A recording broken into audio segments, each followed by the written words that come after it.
Hello दोस्तों, मैं सरला Yadav SY Hindi platform पर एक बार फिर से आप सभी का हार्दिक अभिनंदन करती हूं।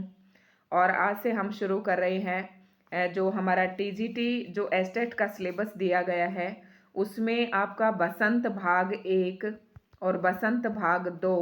बसंत भाग 1 जो कि 6th क्लास का सिलेबस है, जो एनसीईआरटी हिंदी की बुक लगी हुई है 6th क्लास की, वो आपका है। और जो बसंत भाग 2 कहा गया है, बसंत भाग 2 वो 7th क्लास का है। और जो बसंत भाग 3 है वो 8th क्लास की हिंदी की बुक है। तो सबसे पहले आप अपने सिलेबस को बिल्कुल क्लियर कर लें कि क्या पूछा गया है। तो टीजीटी मैं एस्टेट सिलेबस की बात कर रही हूँ यहाँ पर। बसंत भाग 1 6th क्लास, बसंत भाग 2 7th क्लास की है, और बसंत भाग 3 जो है 8th क्लास की एनसीईआरटी की जो हिंदी की है, हमारे हरियाणा बोर्ड क्लासेस में जो लगी हुई है उसकी बात हम यहाँ पर कर रहे हैं। तो आपके सिलेबस में बसंत भाग 1 कहा गया है। तो मैं थोड़ा थोड़ा आपको सारा ही बता देती हूँ। हो सकता है पेपर पता नहीं कहाँ से आपसे पूछ ले, क्वेश्चन पेपर में कहाँ से पूछ ले। तो केवल मैं ये नहीं बताऊंगी आपको कि कविता का नाम क्या है और कवि ने कौन इसका कवि है, इसके साथ साथ थोड़ा सा एक 10 मिनट लगेंगे सारे इस कविता को पढ़ने में। तो आपका एकदम से निश्चिंत हो जाएगी कि आप चाहे कोई भी प्रश्न पूछे। आपके सिलेबस में साफ साफ लिखा हुआ है कि जो भी आपकी गद्य और पद रचनाएं हैं, यानी कि जो भी आपके पाठ्यक्रम में दिया गया है बसंत भाग 1 में से, चाहे वो कविता हो, पद्य खंड हो, चाहे वो गद्य खंड हो, उनकी आपकी भाषा शैली के बारे में आपको पता होना चाहिए। और उस कविता का भावार्थ क्या है उसके बारे में भी आपको पता होना चाहिए। तो इन दोनों बातों का हम सिलेबस के अकॉर्डिंग ध्यान रखते हुए आज इस कविता का हम व्याख्या करेंगे। और देखते हैं बसंत भाग 1 का पहला ही अध्याय है ये, वह है चिड़िया जो। तो ये पहली ही हमारी पोयम है, और इस पोयम का जो कवि है वो है केदारनाथ। पहले मैं आपको कवि का ये इसका नाम दिखा देती हूँ यहाँ पर, केदारनाथ अग्रवाल। ध्यान रखना है कि पेपर में कई बार कंफ्यूज कर देते हैं, केदारनाथ सिंह भी दे देते हैं, लेकिन जो चिड़िया वाली कविता है उसके कवि हैं केदारनाथ अग्रवाल। तो केदारनाथ अग्रवाल जी ने लिखी है। और सबसे पहले मैं कविता पढ़ाने से पहले आपको इस कविता के बारे में बताऊंगी कि इसमें क्या कहा गया है। तो अगर आप ये सारा पढ़ लेते हैं तो आपको पूरी कविता भी पढ़ने की ज़रूरत नहीं है, आप यहीं से अपने मोटे मोटे नोट्स बना सकते हैं। तो दोस्तों, एक तो आपको इस सिलेबस को देखकर बिल्कुल भी घबराना नहीं है।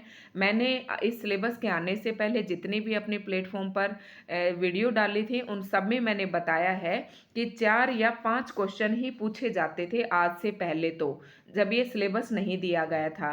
न्यू सिलेबस जो 2023 में एस्टेट का सिलेबस दिया है, इस सिलेबस के देने से पहले जो हमारी एनसीईआरटी की बुक होती थी जो 6th 7th 8th की, तो टीजीटी में 6th 7th 8th से 4 या 5 क्वेश्चन पूछे जाते थे, और पीजीटी में 9th 10th 11th 12th के 4 या 5 क्वेश्चन पूछे जाते थे। तो अब नहीं पता कि वो क्वेश्चनों की संख्या आपको कितनी देंगे। और बाकी जो मैंने बताया था 20-22 क्वेश्चन आपके हिंदी व्याकरण के आते हैं, चाहे वो टीजीटी का हो चाहे पीजीटी का हो। और बाकी जो क्वेश्चन बच गए यानी कि 20-22 वो लगा ले हम, और 4-5 ये क्वेश्चन लगा लेते हैं, और 22 वो 27, तो 30-32 जो क्वेश्चन आपके रह जाते हैं वो सारे क्वेश्चन आपके हिंदी साहित्य से आते थे। तो हिंदी साहित्य की मुहिम भी हमने एसवाई हिंदी प्लेटफॉर्म चैनल पर शुरू कर रखी है। हिंदी साहित्य हम वहाँ पर पढ़ा रहे हैं आपके सिलेबस के अकॉर्डिंग। आपको प्लेलिस्ट में जाकर देखना, आप वीडियो वहाँ के सेम टू सेम आपको टॉपिक मिल जाएंगे। बहुत अच्छे से वहाँ पर पढ़ा रखा है, तो आप देख सकते हैं। और दोस्तों, अगर आपको चैनल पसंद आ रहा है, वीडियोस हमारी पसंद आती हैं, चैनल को सब्सक्राइब जरूर करें। वहाँ पर हमने आदिकाल, भक्तिकाल और रीतिकाल, आपका रीतिकाल नहीं हुआ है सॉरी, तो पूरा करवा रखा है।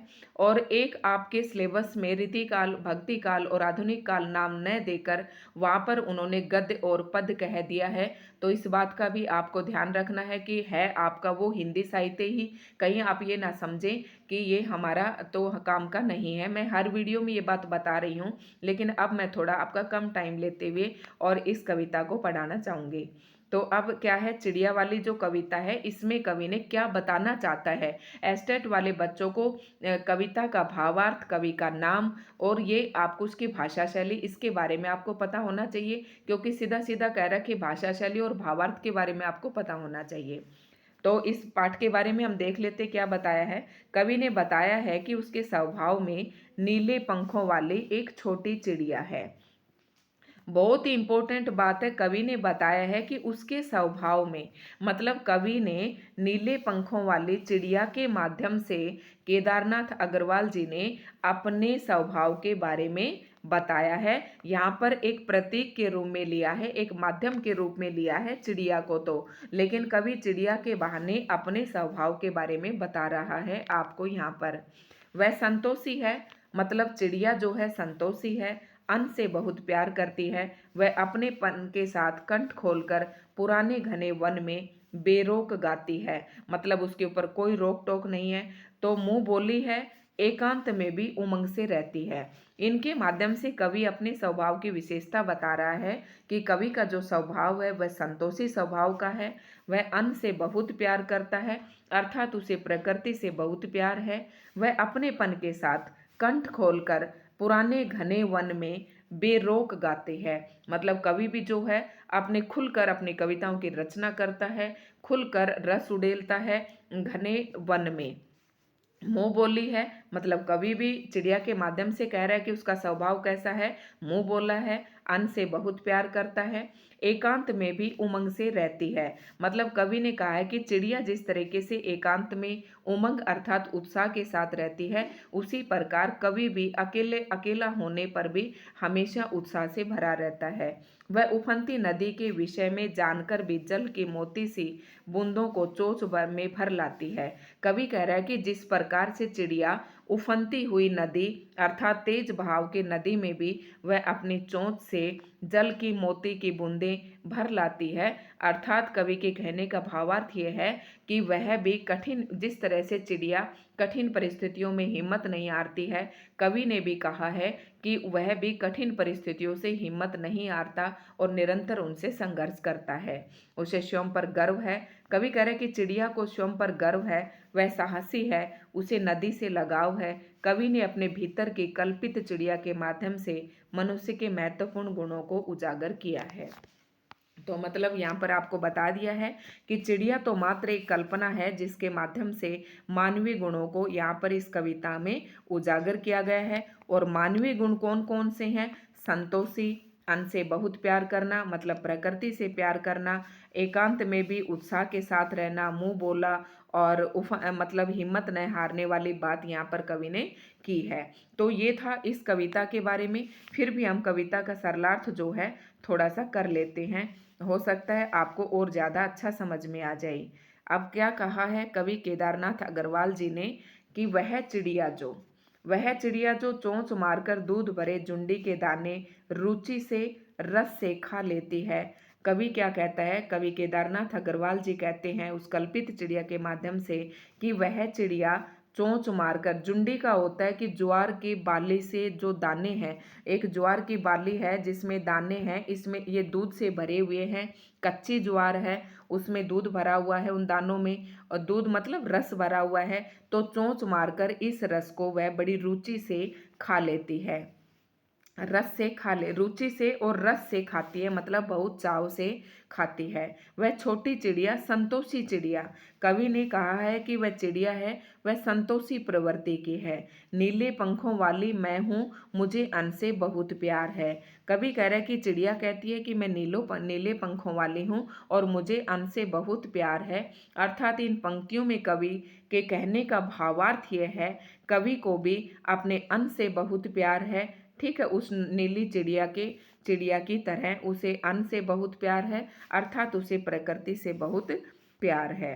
तो ये मैंने आपको सारा बता दिया है। वह चिड़िया जो कंठ खोलकर बूढ़े वन बाबा के खातर, बूढ़े वन बाबा यहाँ पर किसको कहा है?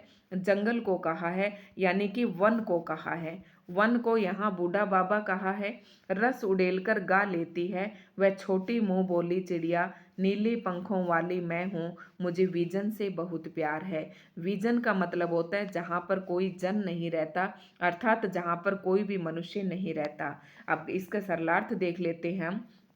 सरल अर्थ का मतलब सरल अर्थों में देख लेते हैं। वह चिड़िया जो कंठ खोलकर, कवि कहते हैं कि चिड़िया कंठ खोलकर उस घने वन में रस उड़ेल देती है अपनी मीठी आवाज़ से, अर्थात मीठी आवाज़ से ची ची करके अपना मधुर में गान करती है। वह छोटी मुंह बोली चिड़िया, वह छोटी है लेकिन मुंह बोली है। तो मुंह बोली मतलब मुंह पर हर बात को कहने वाली। तो कवि ने यहाँ पर एक अपने व्यक्तित्व की एक विशेषता और बताई है कि वह मुंह बोला है। नीले पंखों वाली चिड़िया के बारे में कहा है, और नीले पंखों वाली चिड़िया के स्वभाव के साथ साथ कवि ने अपने स्वभाव को इस कविता में व्यक्त किया है। और यहाँ पर किससे प्यार है कवि को, यानी कि चिड़िया को विजन से बहुत प्यार है। तो आपके पेपर लायक ये है कि इस कविता में किससे प्यार है, विजन से अर्थात निर्जन जगह से बहुत प्यार है, और किससे, अन्न से बहुत प्यार है। ये आप क्वेश्चन, और कब वो कैसी है, मुंह बोली है और संतोषी प्रवृत्ति की है। ये इसकी विशेषताएं बता रही हूँ मैं आपको, संतोषी प्रवृत्ति की है, ठीक है, और सबके सामने अपने मुंह की बात को कह देती है। वह चिड़िया जो चोंच मारकर नदी चढ़ी, नदी का दिल टटोल कर। चढ़ी नदी का मतलब एक नदी है जो पूरे उफान पर है, मतलब बहुत तेज बहाव है। वह चिड़िया उसमें भी चोंच मारकर उस नदी की गहराई को टटोल कर नदी जल का मोती ले आती है, अर्थात उसमें अपने चोंच के माध्यम से अपने जो उसकी जल की बूंदें हैं वो भर लाती है। यहाँ पर कवि के कहने का भावार्थ ये है कि जिस तरीके से चिड़िया विषम परिस्थितियों में भी हिम्मत नहीं हारती है, अर्थात संघर्ष करती रहती है, उसी प्रकार से कभी भी विषम परिस्थितियों में अपनी हिम्मत नहीं हारता है। अर्थात मनुष्य को एक संदेश देता है कि कभी भी हमें विषम परिस्थितियों में अपना उत्साह नहीं खोना चाहिए।